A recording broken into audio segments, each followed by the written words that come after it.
What is up, you guys? Welcome back to Twink Revolution. We're still in New Zealand on this beautiful New Year's Eve day. I'm Sam. I'm Gian. And have you been enjoying New Zealand, Sam? I don't know, because this is before we've actually gone. God damn it, don't ruin the magic.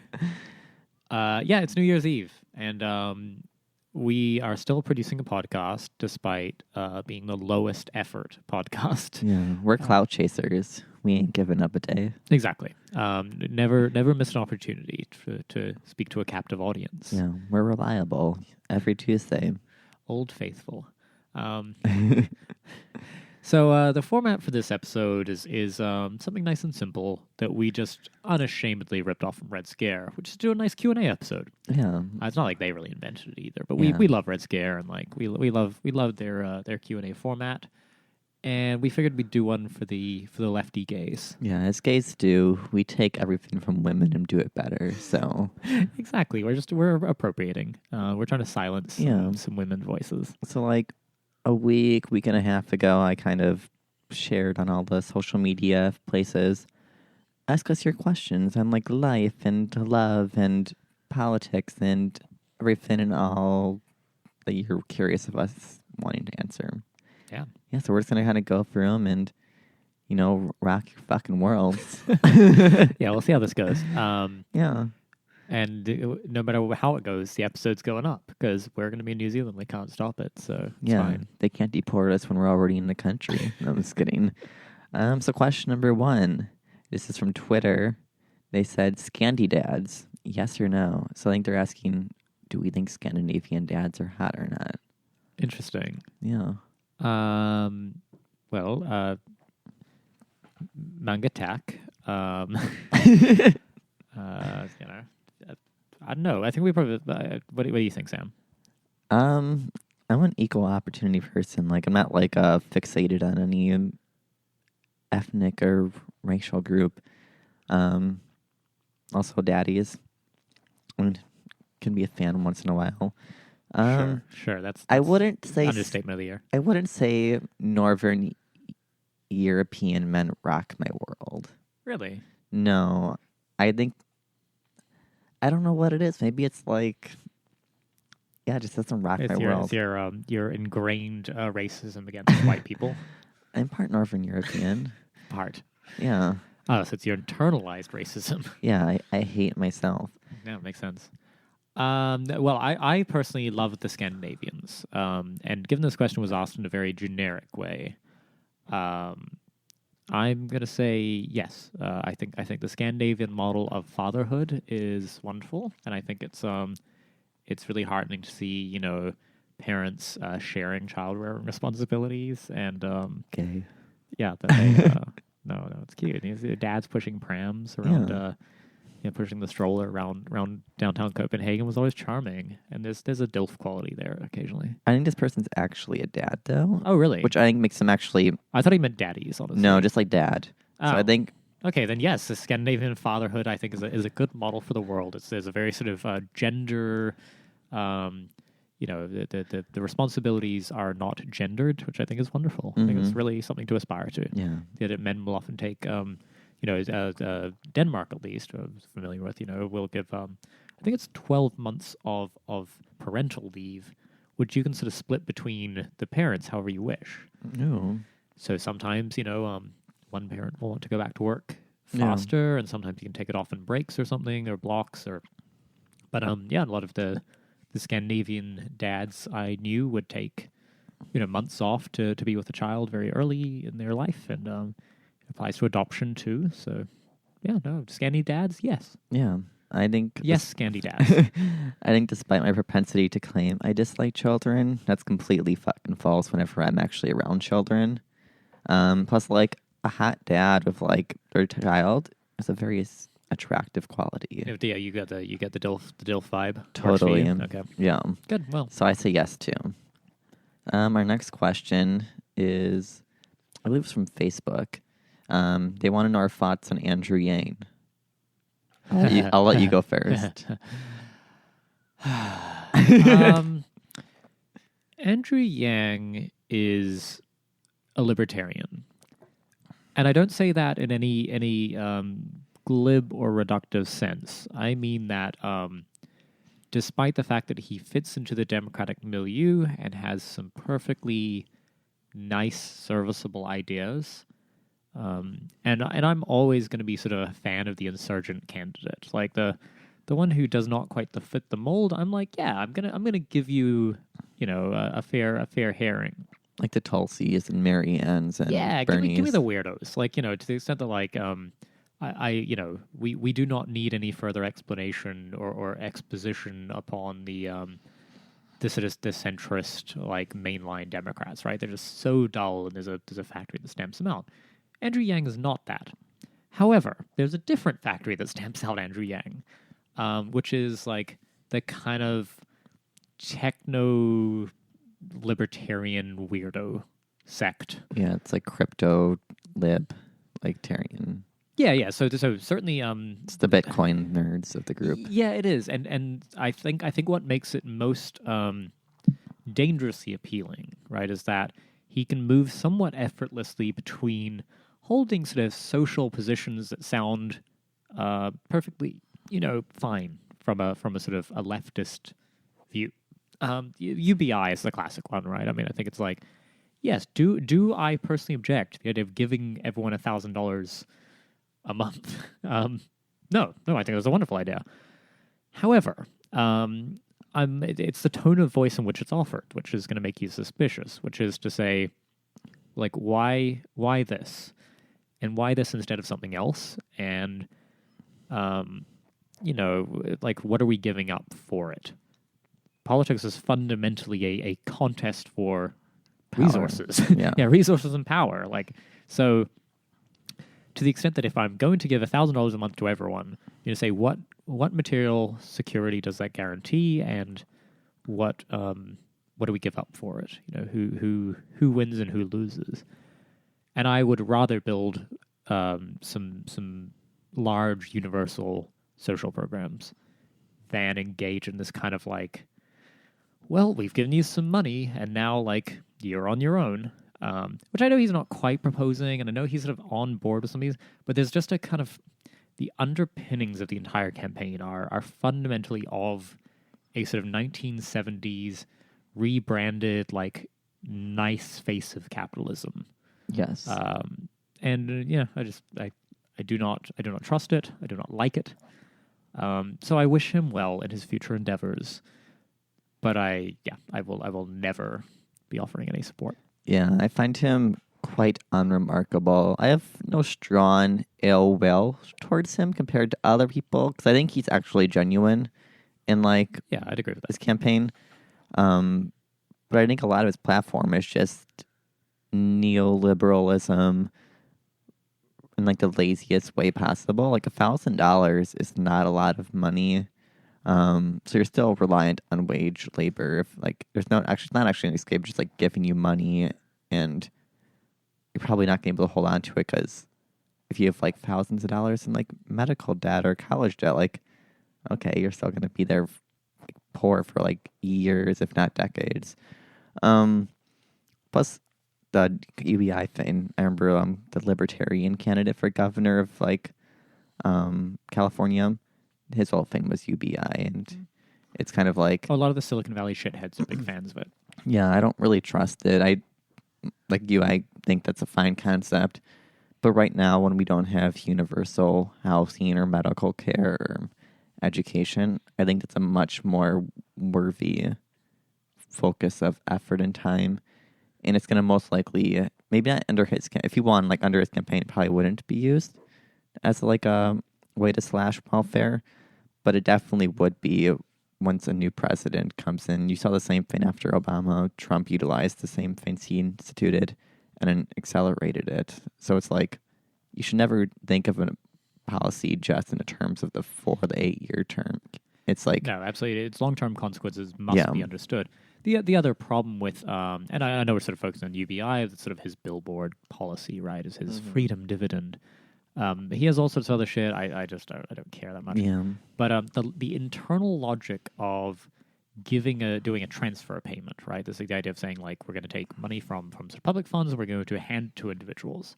And whatever the quantity of money that is, you are still therefore saying that the market is the right mechanism by which people would then go out and obtain the goods and services they need to stay alive. And so that's the error of focusing on UBI. It's not that transfer payments are bad. Yeah, I'm not going to vote for him, but I also don't hate him. He's more just a He figure. seems well intentioned. I just think he's of a quite kind of left libertarian milieu that I don't much care for. A crypto technocracy. Yep. Okay, so our next one is also from Facebook. Are bears counter-revolutionary? So I assume this is because our podcast is called Twink Revolution, and I will proudly say we accept everyone in the revolution. We just want twinks to run it. No, bears are not counter-revolutionary. Bears are comrades. We should explain probably that the name Twink Revolution is doing an irony. Yes. I'm not a twink anymore. I was once, but You're a hybrid. I'm definitely on my way out of it. And happily so. It's twink's a state of mind. So we use the term twink revolution to mean a revolution run by those who are sort of vapid, shallow, hate everything. Yeah, hate everything, mildly status obsessed, and that's the revolution we dream of. And certainly bears are a big part of that. You need somebody who can lift things. Build the pyramids. Yeah, you gotta have some muscle behind your revolution. And honestly, it's not going to be us. So definitely, we welcome all comrades of all genders, shapes, sizes, identities, and expressions to join the Twink Revolution. Yeah. Welcome. Yeah, I like that somebody felt like they had to ask that though. Yeah, that's cute. I mean, it's nice. I'm glad they asked. So the next one is, I think, from the same person. Do tops deserve rights? Clearly not. No? I'm just kidding, I do. Oh, really? Half rights. A sort of 3/5 compromise for tops. Yeah. Interesting. They've had power for too long, and I think it's time for the twink bottoms to lead the way. Interesting. Yeah, reparations now. Do you think this is a question about top privilege? Is that what this is getting at? I think it's a half sarcastic. Oh, certainly. People do not take this. How do we want to seriously. interpret this? You start. I don't know. I'm gonna assume it's maybe to do with the top privilege. I don't really buy into top and top bottom really privilege. Real? I think it's stupid. I mean, the bottom gets something out of it. That's part of the game, and a lot of people are versed now. So now, I mean, I feel like people mostly just say verse. I think there's actually a funny TikTok where they're like, "Oh, there's a really cute guy I'm talking to, but I'm worried that I'd be a bottom, and I don't want him to stop talking to me, so I just say I'm verse always." Relatable content. Interesting. Yes, I'm going to say wholeheartedly tops deserve rights. Yeah. Thank you for your sincere question, dear listener. Housing rights for all. Yeah, no, and genuinely, I think I'm into universal programs. In general, I think you do not build solidarity by carving out special exclusions or interests. Yeah. And if you think about there's a synergistic relationship that emerges between tops and bottoms. It takes two to tango, or sometimes more than two. I mean, also, just imagine Orwellian superstructures. You would need to police who is the top and who is the bottom. Yeah. That's cameras in every bedroom. 1984. It's like a giant porn studio, but everyone's the porn star. It's true. And no one gets a choice. So it's kind of like regular work. That's grim. Wonderful. Well, that's good. Okay, here's a more serious one. Oh. I like Richard Wolff's lectures on YouTube, but sometimes I think, has this guy ever had a real job? Am I a Stockholm Syndrome counter-revolutionary? Yes. Do you want to expand on that? No. So I think I know the spirit in which this is offered. So Richard Wolff is a sort of Marxist economist and academic. He writes books, articles, and has done a series of YouTube lectures, which is probably how a lot of people became most familiar with him. Where he does a lot of like a lovely sort of accessible version of like Capitalism 101. Like what is capitalism? It's sort of a Marxist explanation of capitalism, but updated for the modern era. So, to the extent that he exists in a certain kind of academic milieu, I mean, is to be an academic a real job? I claim yes. I claim that's socially necessary labor, and that's a real job. No, I agree. I mean, there's already so few actual Marxist socialists in academia, despite what the right wing says, that so many cultural Marxist neo-postmodernists, sort of. What is it? Postmodernist neo-Marxists? Is that the Jordan Peterson cultural phrase? Marxist. Yeah. No, sorry. Cultural Marxism is just a Nazi thing. No, it's Jordan Peterson's one is postmodernist neo-Marxism, I believe. Stupid. A phrase that definitely means something. No, I think his stuff is good. I think it's a good entryway into a more like Marxist socialism, kind of like a gateway out of a liberal idea of what people interpret as socialism, but it's usually not. Yeah, no, I think it's important to start with some fundamentals. Richard Wolff does the labor and attempts to explain those concepts in some really basic ways. Things like the labor theory of value, which is not a hard concept to grasp, but it's also easy to fuck it miss up. Well, no, just to miss it, right? Like, it's not the dominant way that sort of liberal economics talks about value or labor, indeed, right? Or price or anything like that. There's, we just sort of import market logic into everything, including how we think about markets and how we think about the economy. So I am a fan of the works of Richard Wolff, and to the extent that if you ever find yourself sort of looking at a leftist figure and going, I don't know if this person's on the level. That's fair. That's a healthy skepticism to have. Yeah, I think that's true about many people. Totally. No one's perfect. Except me. Yeah, and me. Yeah. We've never had an impure thought ever, and no, we're perfect. No, I mean, academic wastralism is amazing. I'm a fan. Plus, like, he offers a discussion around socialism that isn't full of, like, idpol ideology, which just reeks with heavy levels of liberalism. He kind of just like, this is what Marxism says and why the focus needs to be class and the basic concepts. So if you basically are watching him, I would still work on expanding your boundaries of other parts of theory. Don't rely on one Richard Wolff lecture to sort of proclaim your conversance with Marxism. He's the cannabis of academia. He's the entry drug to full-on luxury automated communism. Well, there's actually another part in this question that I sort of only just caught on to, which is the concept of a real job is interesting. I genuinely believe, Richard Wolff probably, gets up in the morning and like has to go and do some work and earn a living and doing what he does. And there is a, there are consumers of his labor, the products of his labor. But I don't think anybody should have a real job. Yeah, but I think that not having a real job is actually aspirational for most people. I mean, it's a much more real job than a landlord. Yeah, exactly. Like that's to teach is to do real work and really valuable work sometimes. And so if it's about being disconnected from the real world, I would say it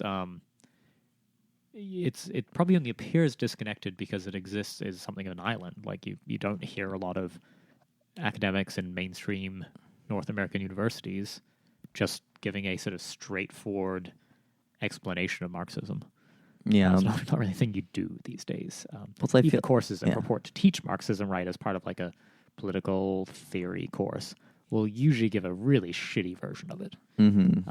Like a sort of cartoon rendering of it is, it's not well understood because nobody has put the effort to understand it. It's not hard to understand the basic tenets of Marxism and to understand how it sort of relates to our world today. But you'll just find that most of the people who would aim to teach you it have not gone even that far. Plus, I think there's a propensity from some of the more cosplaying lefty libs of the only real work is physical labor and there's something virtuous in that act, and that's not what we believe. And that's also like intellectual labor is still a form of labor. Like, especially in the US, a lot of labor is much more social based versus like things like telemarketers and stuff. It's not like a miner or a farmer anymore. No, I mean, and that's damned hard work. It's yes, it's not really work I think people should have to do, but it's like that's labor. You can maybe quibble about the socially necessary part of it, but it's to the extent that if that's how you guarantee your means of survival, then like good on you. Keep doing it. Yes. Should we go to the next question? Please. Okay. So this one, I'm going to use a fake name because anonymity is important. Okay, so I went on a date last night, and I never brought up any of what I want, quotations, in a guy, job, life, etc. And today I texted him at 10 a.m. saying I had a great time and wanted to see him again. He texted me 10 minutes ago, almost 12 hours after saying this. I'm going to use the name Dan, so that's what we're going to call him. Okay. He says, "Hey Dan, it was nice meeting you too. You seem really sweet. I just don't think we're a good match. You seem like you really know what you're looking for, and I don't think I fit in that box. So they basically goes on to say, but I'm super bummed, especially because I know that's not the truth. I never said what I am really looking for, and I'm pretty confident in myself, but I feel very insecure now after that." Huh. That's a tough one. Sorry, what was it was he texted at 10 a.m. the morning after the date? Yeah, 12 hours after he messaged him. Interesting. Yeah, I know. This could just be a nice way of saying no, right? Yeah. Like I think we use a huge amount of euphemism to spare hurt feelings or to just soften the conflict that's inherent in some of this. To say, hey, I'm not feeling this, and I'm not interested in pursuing this any further. We will often lapse into euphemism and things like, oh, I think we're not in the same place, or you really. It's a sort of backhanded compliment to say, wow, you seem to really know what you're looking for. Yeah. And I'm not it. I mean, at least I told you early on versus like continuing on with it and getting your hopes up and then doing that. Just because while it may hurt, it's better to know right away if there's some compatibility in what your interests are versus like just wasting your time and getting probably much more heartbroken because you invested your like time and like emotions in this person. Yeah, and I think we should if you are on the receiving end of a euphemistic way of saying I'm not interested, then you should probably just like kind of read it as like, hey, that sucks, but it's kind of sweet that the person like thought it was worth putting the effort to be a little nice and shield your feelings a little bit. Because that's nice. That means you at least left a good enough impression from the state for them to feel like it was worth like sparing your feelings when they were saying like, hey, I'm not into it. And who knows why they're not into it, right? I mean, like it could be so many reasons and a combination of reasons. I doubt it's the reason given. Yeah, I agree. I mean, it's probably the weird way you chew. No, I don't know. I think depending too on how you met could probably tell us a little bit more if it was via TikTok or TikTok. I mean, not TikTok. I'm sorry. I meant TikTok brain. What is the Grinder, Tinder? Tinder. Oh. Tinder or Grinder. I wouldn't recommend those as places to find people in general anyways. Just because it kind of feeds into this market mindset of perpetual like moving on to the next person because there's always someone better out there. And while like sure it's important to have like a relatively high standards, like don't just fuck or date anyone because you're sad and lonely. That's an awful way to do it. But you can't have perfection in a relationship. And the sooner you come to terms with that, the sooner you'll actually find happiness because you're no longer trying to find an unrealistic outcome. So I think this person probably utilized the date as like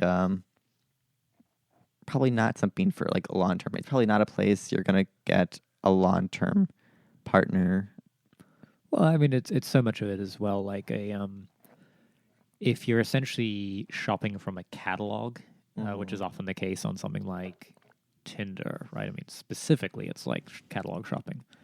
Then, to the extent that if you conveyed some impression to this person, right or wrong, and possibly through no fault of your own, about like who you are and what is on the menu here, what are the specifications of this product, then they're treating the date right as an unboxing, and they're saying like does this live up to the set of expectations I built upon it? It's a very different model from like treating dating as getting to know someone and maybe figuring out like, what is my interest in this person, and like does this work for me, and does it work on this level or that level, and is that what I'm looking for? Yeah, you're walking into a trap in some sense, right? By saying like you either live up to all this set of packaged expectations, or you have fallen short, and you might get a somewhat euphemistic like thanks but no thanks, effectively. Yeah. I had someone fake a phone call once. That was kind of cute. Yeah. So like, at least I think this is a gentler way to do it. Totally. I mean, I don't think you should hold like this mindset of like, oh, it was all about me and like they just didn't like me. Like, it's not really your fault. Like, this person knew what they wanted and there's plenty of other people out there. Like, this viewed as like experience, and I mean, everyone has it. Like, I've been stood up. I've had awful dates and good dates, and also I want to know if it was an actual date or just like a hangout. And also, like, is there a difference? There is a difference. I think a date, the intention is to see if you're a potential candidate for dating for the longer term. Interesting. Probably a hangout is often just a prerequisite to hooking up. Oh, okay. You think it's and I think we can sense. interpret them as intermingling as being the same, but there's a difference. Because if it's just a hookup and because people hang out and then hook up after, that's not a date. No. and yeah, so it actually could just misaligned expectations around like what the next steps are. Yeah. In some sense. Well, anyway, don't cry for this person. I know what he looks like, and he's a snack. Also, if you did find him through apps, I recommend in person. And I know it's much harder, but there's plenty of ways to do it. Like, people I know who have been in long relationships have met him for like mutual friends, or it's like there's a lot of gay sports leagues if that's your thing. Like that's like not my social things are like often a much better way to find partners versus like these neoliberal crap apps that make you feel like shit. Like, that's the whole point of Grindr and Tinder and stuff, is to make you feel like shit. I mean, at least recognize you're not a straight man. Because I've had friends who are like, I would say are pretty attractive, and they've gone on Tinder for like weeks and had not a single person swipe right on them to match. Rough. No. I mean, that's the thing. These apps are designed around addictive experiences. They are not really meant to be fit for purpose. They don't need to be. They need you to use the app. They don't need you to have any success, as however you define success, using them.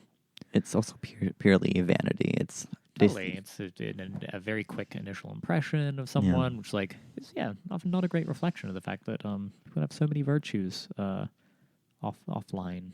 We sound like we're going to get a lot of okay boomer from this, I think. Hey, I had Grindr for a long time, and I think if you talk to more and more people, no one's happy. They always say, oh, I feel like crap on these apps, because it is a very dehumanizing, commodified way of trying to find either like intimacy or sex or something like that, which is often just another term for like desire for intimacy. Totally. No, I got rid of Grindr a long time ago. Yeah. After like having never really felt plagued by sort of insecurity or feelings of inadequacy, I feel like a few months on Grindr really gave me some of those feelings. Yeah.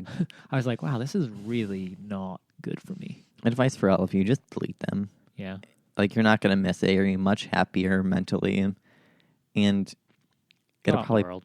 go on the world. Go to like the gay bars or your sports leagues or Yeah, join a gamer shit. I don't know what. Join the Pete Buttigieg campaign. Like, I've seen there's a lot of like cruising in the campaign events. Yeah, go cruising. Go cruising. Yeah, That's probably much more humanizing. No, I think that is genuinely a much more genuine way to engage with humans. Yeah. I think it has a much deeper human connection. Yeah, but don't be sad. Even if the whole focus on what I'm really looking for. A date shows what you're looking for. So maybe that was just the idea of like, they're like, oh, it could have been just like they went on a date and were like, oh, I don't think I'm really ready for something like that. And now they know. And it lets you know, like, it's you help someone on their journey towards self-discovery. Go you. Yeah, don't feel sad. You'll get plenty of dick out there. As long as you're not an incel. Also, don't be like sad, because people don't want to fuck sad people. Yeah, stop being sad. If you're sad, just stop. Yeah. Maybe it just means to focus more on yourself before you get in a relationship. Like, I think people often have a fantasy that being in relationships makes you happy, but if you have internal issues, it's better to focus on yourself and love yourself before you let someone else love you. That's true. Treating relationships as like a goal in of themselves is missing the point, I think. Engage with everyone you meet in sort of a genuine and open way, and like give of yourself, and maybe some of those relationships will develop in ways that are really fulfilling. Maybe some of them won't. That's a way better model, I think, than like a transactional approach of like, how do I go purchase myself a relationship? Yeah. Well, I think we answered that question. Hopefully we did. If not, you can message us. Like, we'll answer it. And then we'll set you up with on dates with our other listeners. Yeah. I think the Twink Revolution dating set like hotline is going to be a real thing one day. I love it. Okay, this one's a little more political. What are your thoughts on the Democratic leadership opposing Tulsi's bid to withdraw from Syria? This topic is always a mess. Wowie. What do you got? I don't trust the Democrats on foreign policy. What? I know, crazy. Because right now we're utilizing our troops to control oil in like the Kurdish region of Syria. Because of course it's for oil and resources. It's not for freedom. I mean, there's definitely valid left-wing critiques of an immediate withdrawal, which I don't know if that's what... I didn't read the report of what Tulsi's plan is. It was just like, tomorrow I'll just rip everyone out and never discuss anything with the government. That's probably a bad idea. But if it's like withdraw within cooperation with the other parties in the region to make sure it's stable after you withdraw troops, then I'm like, of course the Democrats are going to oppose that because they oppose anything that's withdrawing troops. But well, yeah, I think there's an important distinction to be made in the general sort of like anti-war or anti-imperialist movement. You should oppose, wholeheartedly going into somewhere militarily, generally speaking, like up to your personal morality and tolerance and the geopolitical situation. But like being knee-jerk opposed to the U.S. military being wheeled out and deployed into foreign countries is probably like a generally safe logic position. Yes. However, once it's been done, potentially over our objections, you then have to talk a little bit about like, is it your like you might have to be involved in the cleanup, and that sucks. I don't want that for anyone, but it's like I actually don't think it's particularly responsible to then just start like, all right, we've gone and like destabilized a place. Now we're just yanking troops out immediately to meet a kind of ill-defined political goal. Tulsi is an interesting candidate. I respect some things about her, but I do think she gets to sort of hide under a cloak of being like an anti-war candidate, and she's not. She's a narrow, like much narrower than that. She's not an anti-imperialist. Yeah. She's not an anti-war candidate. She's per se. anti-regime change. Anti-regime change wars, which is sort of a nonsense phrase. So I don't know. I think her reasoning here is basically to say we can still engage in military interventions. We just shouldn't engage in nation building. There's also a complete lack of nuance often in this discussion, where you get people like Noam Chomsky being called like right-wing imperialist shells because they're like neocon. Because like when we wanted to like completely withdrew from Syria, which Trump's never actually advocated. But he was like, oh, just leave some. No, he did. Not a complete withdrew. Well, he backtracked on it and left troops around the oil producing regions there. Yeah, but he wasn't going to actually. I don't think he was going to actually leave. But either way, Chomsky's like just put troops there and have them do nothing, just so Turkey or other countries don't just completely massacre everyone. There's a big difference between that and like what's currently going on. And I'm not saying which one, like that's right or wrong. I'm just saying that's a lot of leftists point that viewpoint, and it's problematic. It's an unnuanced take of a real life or death situation. Yeah, it's to render every complex geopolitical situation as a sort of cartoonishly evil villain on one side and the heroic forces of good on the other. This might be like the legacy of Star Wars or something. Like has done something to distort our ability to analyze political context, right? And say, I don't know, pick two random states of the U.S. Like if, California and Nevada go to war or something, like it's never going to be simple, right? Like there's nothing. War is never simple. Right. You would never be able to sort of look at it and go, well, this is the bad one, this is the good one, and everyone on this side feels this way, and everyone on this side feels this. It's like, it is messy. It's messy and complicated. And it is a mess. Yeah. And so anybody who has sort of simple and pat answers, as Tulsi sort of purports to have here, which say we just withdraw, like we just pull our troops back. I think there's a sort of false certainty I am deeply suspicious of. Yeah. The fact that the Democratic leadership are against it, I don't think is taking that position. I think they're just reflexively against any any attempt to reduce the size and scope of the U.S. empire. Plus, there's so many other places we could easily withdraw in very quickly in Okinawa, Germany, most of the world. Yeah, we're not going to withdraw from any of those, though. No. Sorry, to separate out the question, though, the Democratic leadership specifically was invoked there. And I think they hate Tulsi for all sorts of reasons. I think they're crap. Yeah. So that's my an thoughts. uncontroversial position, I think. Not a big fan of the Democratic leadership, and I think the Democratic Party in general is a party of capital empire, and therefore, to the extent that this might be incidentally have the effect of reducing the size and scope of the U.S. empire, I that's why they're against it. Yeah. Next question. How do I find myself a commie twink? Great question. Well, sign up for the all-new Twink Revolution dating service. This is a hard one. They exist. Yeah. But here's a better strategy. Radicalize one. Yeah. Find yourself a twink who's sort of a lib. No, I wouldn't even do that. I'd find someone who's apolitical. Sure, or that. Like, whatever. But find yourself a twink and deprogram them. And then, like, get them some Marxism. Also, I don't think you need to date just because someone's the same ideology as you. Like, clearly if they're like a Richard Spencer fascist, like, don't date them. Same with like a Hillary stan, but no, but that commie dick just hits better. Yeah, they're willing to share.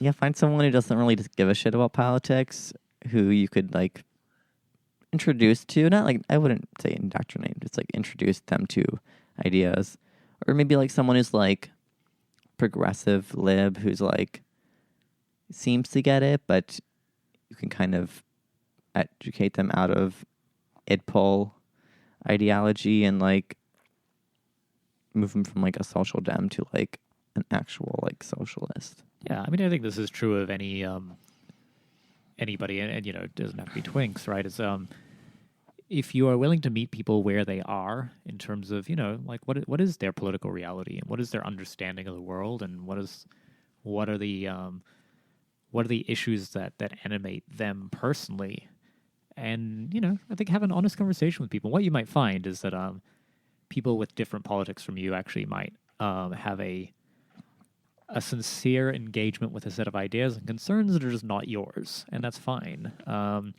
And then you convert them. Yeah.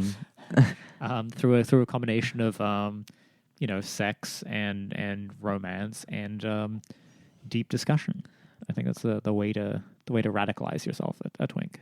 Also, you could just find someone who's like working class, like maybe avoid the like professional managerial like class kind of like tech worker, lawyer kind of avoid shit. Avoid. Just because you're not going to convince them, just because they're almost in every case, their position in society is going to be in defense of capitalism. Not always, but in most cases. They will often have a class interest in all these things, and it's easy to line up along them.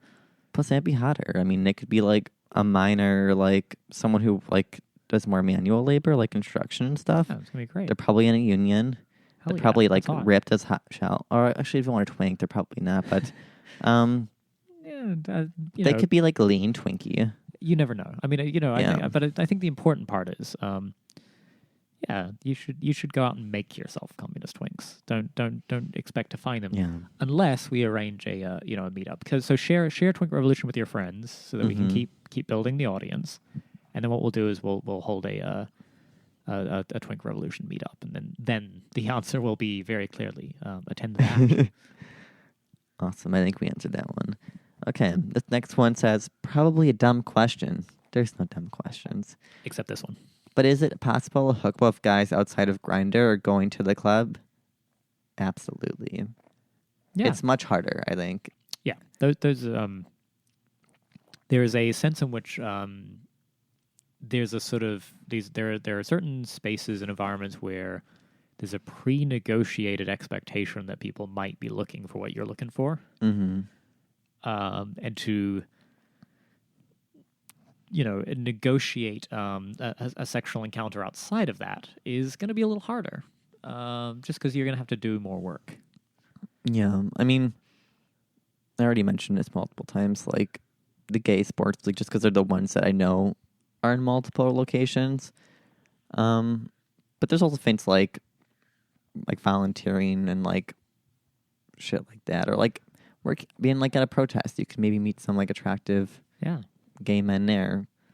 Yeah, I think the main points, right, is find an environment where there is going to be a higher proportion of the people you're interested in.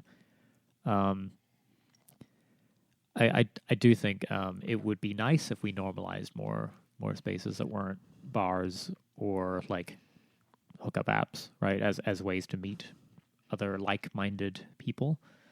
Have a look in your area as well for if there are other like maybe not alcohol-centric social spaces. Yeah. You might be surprised. There's like sometimes like gay bookstores or cafes or something like it might might get you somewhere. And then as Sam says, I think various things like. But I would at least like unless you want like hard mode, start with something that kind of has like an explicitly gay premise behind it.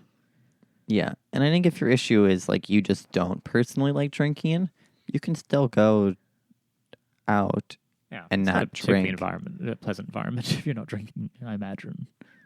I don't like being in bars if I'm not drinking. I don't mind it. And also, I think it depends on age too. If you're probably in your 20s, it's going to be much harder to find people outside of a lot of those networks because that is often a demographic area where you kind of commingle. But also, if you have like a gay friend group or like friends who have other gay friends, maybe you'll find someone for there. Like that's often the way most people find people is through mutual connections. Yeah, I think and then looking for maybe more specifically like event-centric things. Like I have plenty of critiques of some of the like non-profit gay industrial complex or whatever. The sort of, but there is something to be said for some of those, in that they tend to be a little more of a like professional environment where you might meet people. It's just a very, very different social context, right? Yeah. The reason you are gathered is different, and there's a different pretext. But maybe that's an interesting way to like work on some flirting skills, or at least make some contacts with some people you might meet up with again later, and take it from there. The main thing is also learn how to cruise. Yeah. And I don't mean cruises in the sort of explicitly like in the steam room necessarily, although that's a good prerequisite. It's more like if you're in public and you see something you're attracted to, I mean, Just talk to him. Just ask him for the number. Well, that's but I'm saying there's even a step before that. Being honest, the non-verbal negotiation of the idea, like, is there mutual interest here? They're making eyes at you, you're making eyes at them, like lingering glances, and that might be the ammunition you need to sort of just rock up and say, hey, can I give you my number? Yeah, it works surprisingly well. People usually take that relatively well and are like either polite and saying no, or they're like, sure, and you may never hear from them. Yeah, or you may text them at 10 a.m. the next day, and they might say that they're not what you're looking for. So hold out hope for it. It is possible. Not always easy, but it's possible. You can go abroad too. Find someone who wants to leave their country. I'm just kidding. Don't do that. Or once again, come to the Twink Revolution meetup. Yeah, really build the following for us, and then we will gift back to you. Okay. This one says, I'm bi, but I've only been with guys. What advice do you all have, if any, to be with women? Honestly, it feels like I understand the dynamics of being with men, but then I get flustered and mess up with women. It's confusing and a bit frustrating. Yeah, that's tough. Yeah, I think despite all the progress, there is still a considerable amount of women who just don't have an interest with bisexual men. But also, it could just be you're in environments that are just so gay that women just don't feel the need to approach you because they know you're off limits. So maybe I'd recommend going into more hetero spaces. Like, go to the straight bars and don't go with your gay friends. Go with, like, if you have any straight friends or gals, like, go with them. I would say also that there's specifically talking about getting flustered or something with girls or feeling uncomfortable. I would say, like, still the same rules are going to apply here as to dating anyone, which is, like, you can't be someone you're not. Yeah. And so if you're essentially, like, not having a kind of the chemistry or the if you're not having success, right, in the terms of, like, you are still you. And in some sense, find women who are, like, into that. Yeah, there's plenty of girls who like guy threesomes. Sure, but even that, I'm just saying, like, I wouldn't necessarily say I'm having bad luck here because it's women. I would just say, like, there are a lot of women, and some of them are going to just have very different ways of interacting with other people and with men, and so I don't know. I would, like, keep trying. I think it's a hard transition too, just because gay sex culture is so immediate gratification, while in a more hetero relationship, you can't just go up to someone. I mean, you can, maybe in some cases, but, like, it's probably going to work much less where you, like, are like, oh, want to fuck. Like, probably not the thing. Yeah, opposite sex sexual entanglements, right, are just necessarily preceded by a whole lot more rejection, disappointment,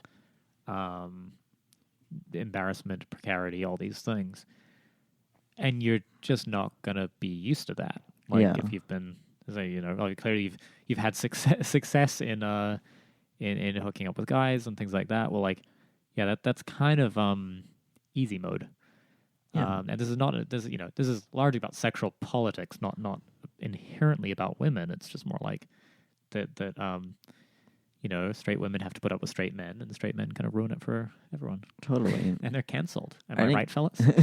I think also ask yourself, like, why this is such an issue. Like, is your desire to be with women, is it for more of, like, a sexual encounter, or are you looking also for a romantic encounter? Because you could be just someone who, if it's the sexual thing, it might be a little bit different than if you're trying to romantically find someone, just because I think there is the thing of like being sexually fluid but romantically like homogeneous, for like some people are biased like, oh, I only would ever date a man because I only have romantic feelings, but sexually they're open to it.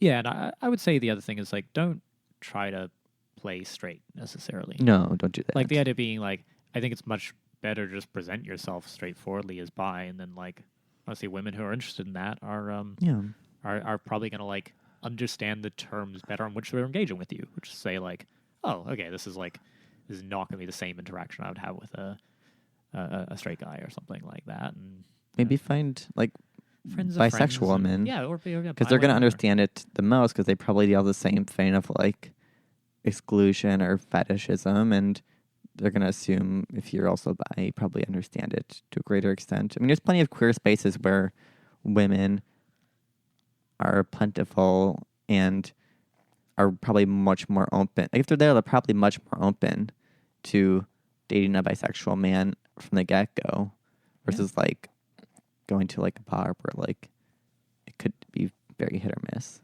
Yeah, I'd say that if you're in like a gay bar with women who are sort of like yelling woo and doing the whole like, I can do anything I want because I'm a girl and none of you want to fuck me or something, like that's probably not your target audience in general. So like if you're finding you're having weird and awkward interactions under maybe those circumstances, I'd say yeah, like of course you are, because that's there's just a very different wavelength there. And I'd say for all the willingness to maybe hang out in gay spaces, I would be willing to generalize there and say they're probably not the women who are that comfortable with like bisexual men and things like that. Yeah.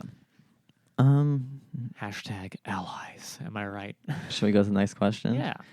What do you think of voting age limits? Bad. I think if you can like fill out a ballot yourself, I think you should be able to vote. Agreed. Yeah. Yeah.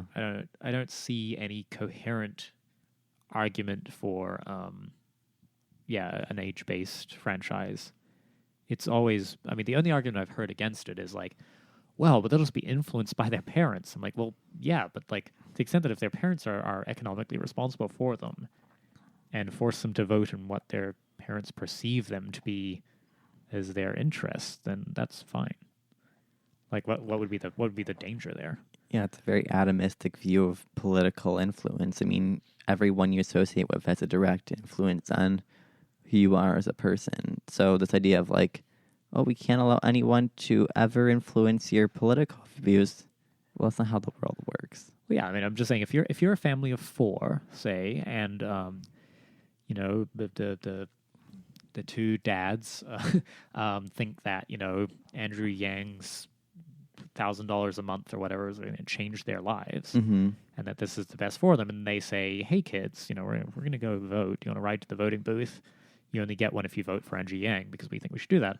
I mean, in theory, that's four people for whom there's an aligned interest in the success of Andrew Yang, right? I don't, like the idea that we sort of say like, well, they're too dumb to too naive to vote however, according to whatever dumb logic they want. We don't test your ability to make good decisions. We just think you're a human being. You get to vote.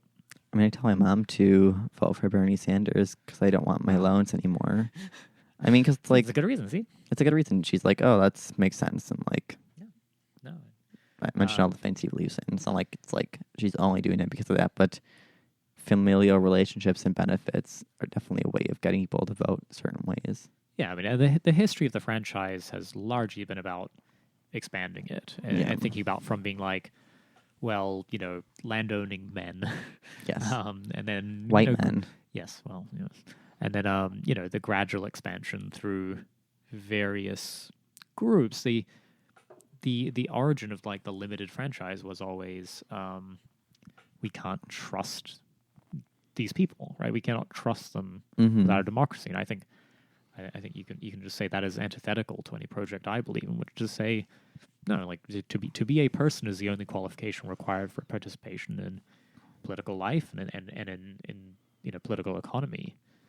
I refuse to refuse any prerequisites other than that. Yeah, and maybe one way that it just points to the flaws of representative democracy, maybe the eventual need to shift to a more input-based kind of like direct democracy of like collectively getting input and making decisions via that.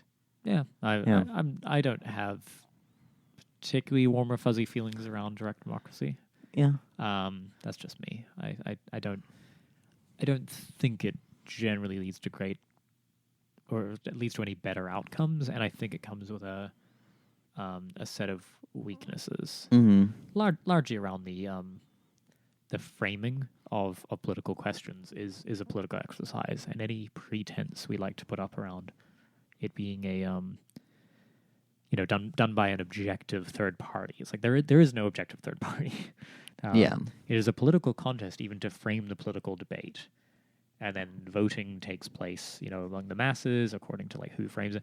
I'd rather actually just not obscure the political contest going on, which in some sense representational systems tend to not obscure. They don't really work any better, but they do at least give a clearer view of the fact that there's an actual contest of power and ideas going on. Yeah. I guess I meant more like there's already examples of like community projects that have taken input from young children, like the development of like parks and stuff like that. Is like, what would you imagine and like what would you want, and kind of utilizing that to kind of get viewpoints, because children have a different way of viewing the world and maybe adults don't recognize. Sure, we should just Greta Thunberg for world government president. Plus, a large percent of the population in many countries is like under the age of 18. So, like the fact they're just being silenced for like years is probably not in their best interest and gonna fuck them over because their best interests aren't being represented. Yeah, I mean certainly that we would disenfranchise old people or something gets sort of thrown around casually.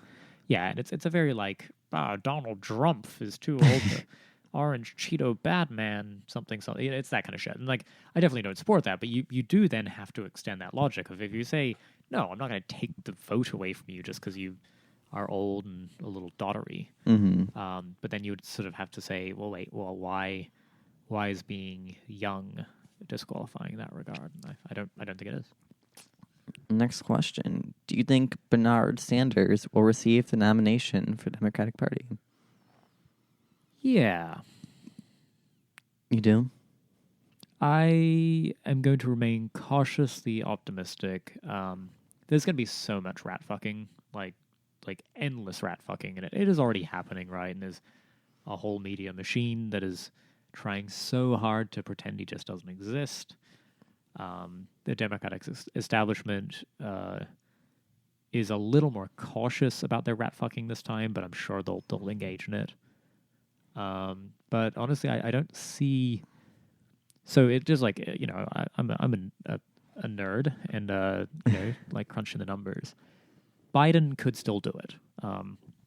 Like there are two outcomes I see here. One is that Biden just sails through, right? His support has not really eroded.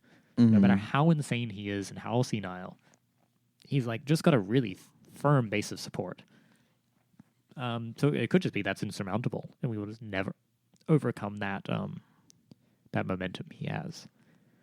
On the No Malarkey Express or whatever the fuck it is. Yeah, I think there's a chance, but I also see a pretty high likelihood of just complete sabotage, which not completely similar, but I feel like in kind of similar ways and instances to what happened in Britain. Like I think Bernie Sanders has a much better chance than what Jeremy Corbyn ever did. But I do see he's a very different politician. Yes, but I see internal issues could be to its demise, where there's a focus of alienating IDPOL focus, which Bernie doesn't really do, but some of the like campaign messaging can kind of come across that way. Oh, he's a figurehead who is quite out of step with the political organization he runs. No, I agree. They are. I mean, yeah, it's a much more liberal. Yeah. the Bernie 2020 campaign is has a far larger proportion of liberals and liberal ideas and the fetishisms and preferences of liberals and, as you say, identity politics and things like that than Bernie himself does. I just think there's a very high chance we're going to get Trump again. Like, certainly, if he's not the candidate, then yes, Trump will absolutely win. Like probably by an even larger margin than last time. If he does get it, which is the second of the outcomes, right? One is just Biden's just going to sail through. mm-hmm. Nobody will be able to sort of assail his lead. The other part would be that, Bernie actually does get it, but then is sort of stymied by the DNC. And Yes. they essentially will scuttle the general election to avoid him winning. And do not doubt the likelihood of that, right? I mean, there's a huge part of the Democratic establishment that does not care who is president, does not care who holds power as long as they are part of the sort of permanent political class, and they would much rather have Trump in for another 4 years than they would have Bernie. Yeah. Bernie represents a repudiation of everything they are and everything they believe. Trump doesn't, right? Trump's completely compatible with, being Narra-Tandon. Yeah. To be Narra-Tandon in a world with Bernie as president doesn't make any sense, but to be Narra-Tandon in the world of Trump is great. It's a good grift. I think our good hope is, yes, Bernie is one of the leading candidates, but we really need to hope that Buttigieg and probably Warren don't drop out, because they will take away similar voting from the Biden campaign. Yeah, them all fighting it out, like more of the sort of like the center fighting it out for the same vanishing, support of like the Clintonite base and the mythical like moderate Republican support who they're going to pick up or whatever. It's like, let them fight it out in the most brutal and bloody way possible, and leave that left lane clear for Bernie, where he will hopefully mobilize a base of support that has just stopped voting in previous years. Yes, that's the hope. Yeah. So I'm optimistic, only because I choose to be, though. Yeah, don't be sad, though, if it doesn't happen for anyone. Like, there is a chance, and I think you should always recognize electoral politics will not be the savior of all of it. It's just a step of what you can do to mobilize. Like, go join a union or start a union or organize or just build any form of community solidarity for the other 300 and some days of the year. Yeah, definitely. Electoral politics has its limitations. We should give this our all, but it's yes. It's always going to be an outside shot, because you have the entire ruling class of this country is mobilized and set against it. Also, don't feel like you need to vote for Democrats just because you're told to. Wow, controversial. Yeah. Yeah. Voting's for who you believe in, and hopefully you all think Bernie's the best choice. Yes, vote in your self-interest. Yeah. That's a good move. Yeah, don't vote for the liberal establishment. Vote for your best interest. Our last question. Do you guys prefer decorating the top of a Christmas tree or the bottom? Interesting. I don't decorate Christmas trees. I don't have a tree at my house. I have a bedroom, and I don't really care because who's it for? I assumed this question was euphemistic. Yes. And given that we are two distinct human beings, I think we can simply say our collective answer is that one should decorate the whole tree. Yeah, do it all. Yeah. Well, that's it. Happy New Year, everyone. Yes. Hope you've got some good New Year's resolutions. Mine is to grow 3 inches taller. I'm going to do that. Mine is to be even more of a nihilist bitch. Wow, that's tough. Yeah. But right. No, we won't talk to them till 2020, so we're excited to have more episodes in the new year, and we have some fun surprises that'll be coming out in the new year as well. Some fun guests and topics and shit, so stay tuned. See you next year. Bye. Bye.